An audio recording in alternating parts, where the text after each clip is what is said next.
রাজকুমার হ্যাঁ খুবই ভালো ছিল, কিন্তু বিদেশি হিরোইনটা একটু ভালো হিরোইন নিলে ভালো হতো। এন্ডিংটা ভালো লাগেনি, কিন্তু শাকিব খানের অভিনয়টা অসাধারণ লেগেছে। প্রথমত বিদেশি ভালো লাগে না, কিন্তু সবচেয়ে বড় কথা বিদেশি হয়েও ও অভিনয় পারে না। অ্যাকচুয়ালি ও তো এক ভালো অ্যাক্ট্রেস, ও মা অভিনয় ভালো করছে, নায়িকা হইলে আরো ভালো হইতো।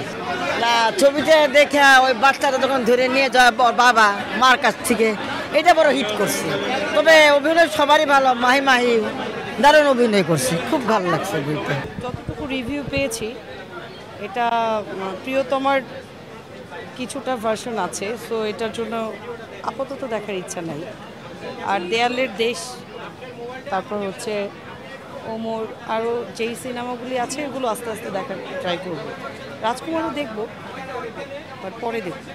রাজকুমারী মুভি দেখতে আসছিলাম, বাট কোনোভাবে টিকিটই পাচ্ছি না, কোনো বই নাই, কিছু করার নাই। ওয়েট করতেছি, দেখতেছি কোনটা পাওয়া যায়। আর যদি টাইম না হয় তো খুব ভিড়, পসিবল না কোনোভাবে পাওয়া। আই থিঙ্ক অন্য মুভি দেখার কোনো ইন্টারেস্ট নাই। আজকে হচ্ছে এটা দেখবো দেখে আসছিলাম, বাট হলো না। আই থিঙ্ক নেক্সট টাইম এসেছে, বাট আজকে দেখার কোনো প্ল্যান ছিল না। ফ্যামিলি নিয়ে আসছিলাম জাস্ট এটা দেখার জন্য, বাট নাই তো, এই জন্য দেখার কোনো প্ল্যানও নাই।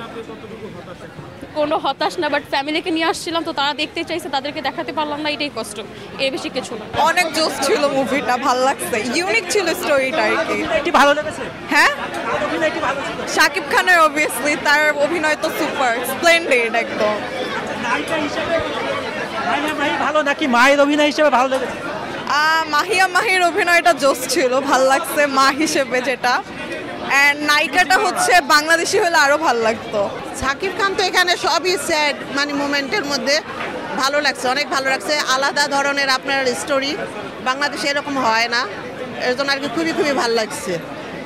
আর মেইন কথা হচ্ছে গিয়ে ছেলেদের ইগোর কারণে, জিদের কারণে, মানে বাবা মানে হাজবেন্ড বলেন, ছেলে বলেন, এক একজন এক এক জায়গায়। মেইন হচ্ছে ছেলেদের, মানে এইটাই।